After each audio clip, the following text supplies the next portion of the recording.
प्रधानमंत्री नरेंद्र मोदी के गुजरात दौरे के दूसरे दिन भी नजारा राष्ट्र प्रेम की भावना से भरा रहा। गांधीनगर में प्रधानमंत्री के अभिनंदन के लिए उमड़ा जनसमूह हाथों में तिरंगे थामे हुए था। गांधीनगर में विकास परियोजनाओं के शुभारंभ के बाद पीएम ने अपने संबोधन में इस जज्बे को सराहा। पाकिस्तान और उसके आतंकी नेटवर्क पर कटाक्ष करते हुए पीएम ने विभाजन के समय कश्मीर पर पाकिस्तान के आतंकी हमले का जिक्र किया। पीएम ने कहा कि मां भारती का एक हिस्सा आतंक के सहारे और मुजाहिदीन के नाम पर पाकिस्तान ने हड़प लिया। उसी दिन उन मुजाहिदीन को मौत के घाट उतार दिया जाना चाहिए था। सरदार पटेल की इच्छा थी कि पीओके वापस नहीं आता है तब तक सेना रुकनी नहीं चाहिए, लेकिन सरदार साहब की बात मानी नहीं गई और ये मुजाहिदीन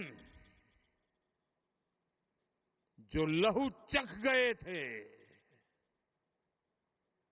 वो सिलसिला 75 साल से चला है। पहलगाम में भी उसी का विकृत रूप था। ऑपरेशन सिंदूर का उल्लेख करते हुए पीएम ने कहा कि भारत ने आतंक के 9 ठिकानों को मिट्टी में मिला दिया।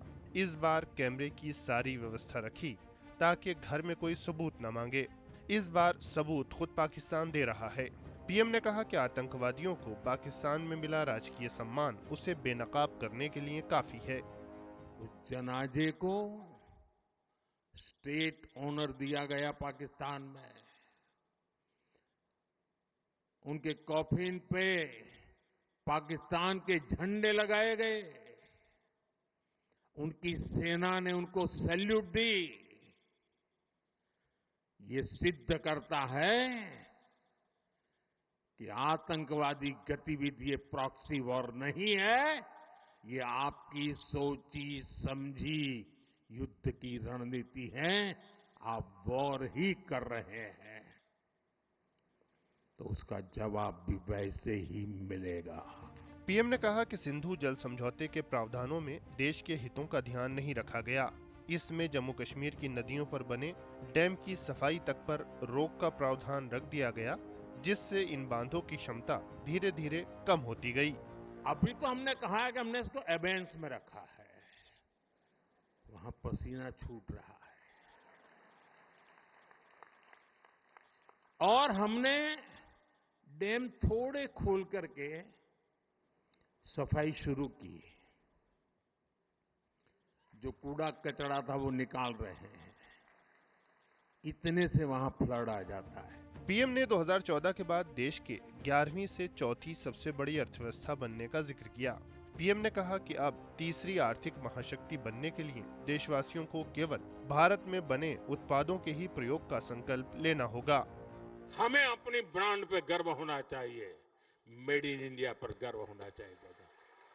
ऑपरेशन सिंदूर सैन्य बल से नहीं, जनबल से जीतना है दोस्तों, और जनबल आता है मातृभूमि की मिट्टी में पैदा हुई हर पैदावार से आता है। इस मिट्टी की जिसमें सुगंध हो, इस देश के नागरिक के पसीने की जिसमें सुगंध हो, उन चीजों का मैं इस्तेमाल करूंगा। अगर मैं ऑपरेशन सिंदूर को जन जन तक, घर घर तक लेके जाता हूं, आप देखिए हिंदुस्तान को 2047 के पहले विकसित राष्ट्र बना के रहेंगे। इससे पहले पीएम ने 5,500 करोड़ से अधिक की विकास परियोजनाओं की शुरुआत की। जिन परियोजनाओं का शुभारंभ और शिलान्यास हुआ वो शहरी विकास, स्वास्थ्य और जलापूर्ति से जुड़ी हैं। प्रधानमंत्री ने गुजरात शहरी विकास वर्ष 2025 का लोगो लॉन्च किया। गुजरात शहरी विकास वर्ष 2025 राज्य में शहरी विकास क्रांति के बीते 2 दशक का उत्सव है। नीरज के साथ ब्यूरो रिपोर्ट, डीडी न्यूज।